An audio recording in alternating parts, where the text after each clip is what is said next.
आपण पाहत आहात RK न्यूज, बातमी तुमची, आवाज आमचा।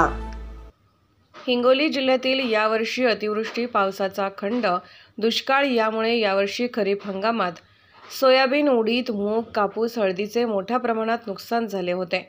प्रथमच याच वर्षी शासनाकडून शेतकऱ्यांसाठी एका रुपयात पीक विमा संरक्षण ही महत्त्वाकांक्षी योजना राबवण्यात आली होती। यामुळे हिंगोली जिल्ह्यातील 5 लाख शेतकऱ्यांनी पीक विम्यासाठी अर्ज केला होता।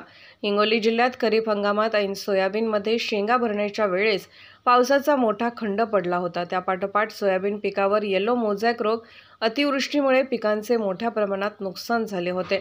नुकसान भरपाईसाठी 72 तासांच्या आत शेतकऱ्यांनी पीक विमा कंपनीस कळवले होते। पीक विमा कंपनीकडून येथील शेतकऱ्यांचे नुकसान पंचनामेही करण्यात आले।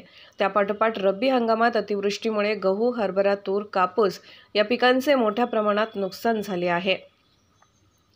यामुळे यावर्षी देखील शेतकऱ्यांना नापिकीला सामोरे जावे लागले। एकीकडे हिंगोली जिल्ह्यात दुष्काळ असताना हाच जिल्हा दुष्काळातून वगळण्यात आला, तर दुसरीकडे येथील 5 लाख शेतकऱ्यांना पीक विमा कंपनीने नुकसान भरपाई देण्यास नकार दिला। यामुळे शेतकरी चांगलेच संतापले आहेत।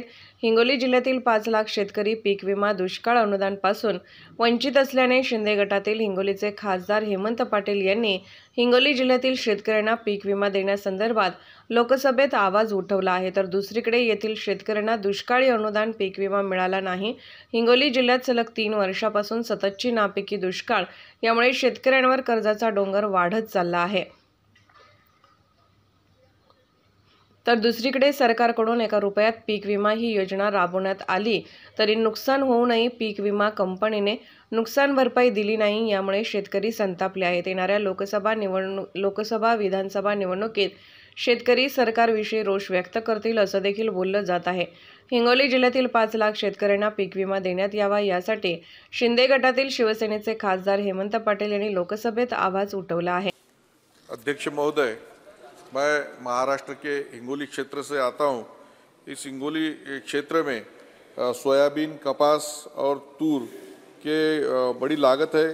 किसानों ने लगभग 4,61,000 किसानों ने पीक विमा के लिए ऑनलाइन नोंदनी की थी।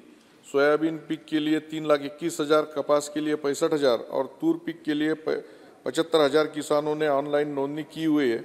हिंगोली जिले के पीक विमा के लिए SDFC परगो ये कंपनी ने अग्रिम रकम देने के विषय में एक मिनट सर, महत्वपूर्ण विषय है, 4,61,000 किसानों का विषय है, तो अपील की थी। जो जिला स्तरीय, राज्य स्तरीय उनका जो अपील है वो खारिज किया गया, लेकिन यहाँ पे दिल्ली में उन्होंने जो अपील किया गया तो ये कंपनी की तरफ से निकाल दिया गया है। मेरी एक सेकंड